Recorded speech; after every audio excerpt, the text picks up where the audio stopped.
Hello friends, welcome to our channel SNK and Company. Let us begin with this week's updates under the Income Tax Act, GST law, and other corporate laws.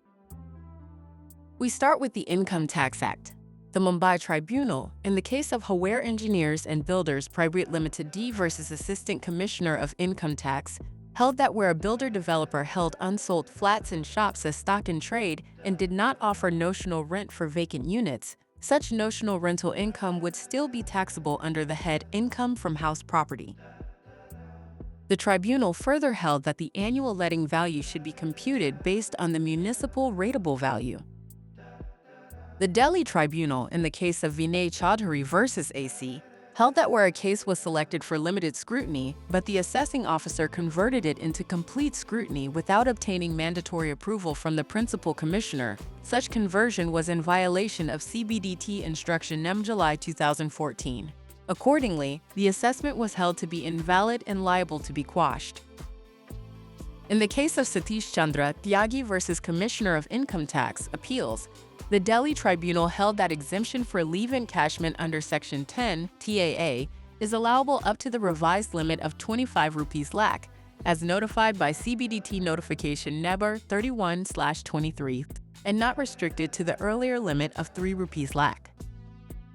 The Hyderabad Tribunal, in the case of GK Constructions Co. versus Income Tax Officer, held that delay in filing penalty appeal under Section 207(1) AAC 1, where explained on reasonable grounds and consistent with delay condoned in quantum proceedings, deserves to be condoned. The matter was remanded for fresh consideration.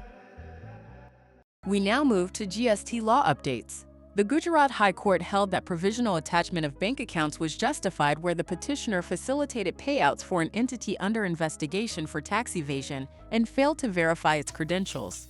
In view of ongoing investigation and multiple linked accounts, the request for defreezing was rejected.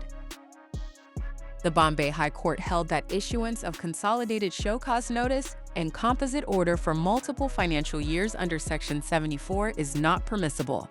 Each tax period must be treated separately, and such clubbing of proceedings was held to be invalid even in cases involving allegations of fraud. The Orissa High Court held that where an appeal was filed beyond the limitation period prescribed under Section 107(4), and the order had been communicated on the date of its passing limitation would run from that date. Delay beyond the prescribed outer limit could not be condoned, and the petition was dismissed. Now we move to updates under other corporate and enforcement laws. The Delhi High Court, in the case of Moideen Kudike versus Directorate of Enforcement, held that where an individual was neither named in the FIR nor in the ECR, and no prima facie case existed in relation to the predicate offense, mere association or receipt of funds was not sufficient to invoke PMLA provisions. Continued incarceration without likelihood of early trial completion was held unjustified, and the applicant was granted bail.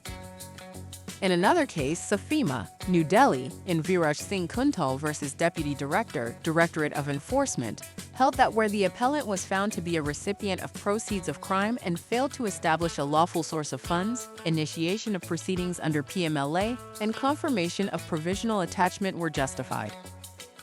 These were the key updates under income tax, GST, and corporate laws.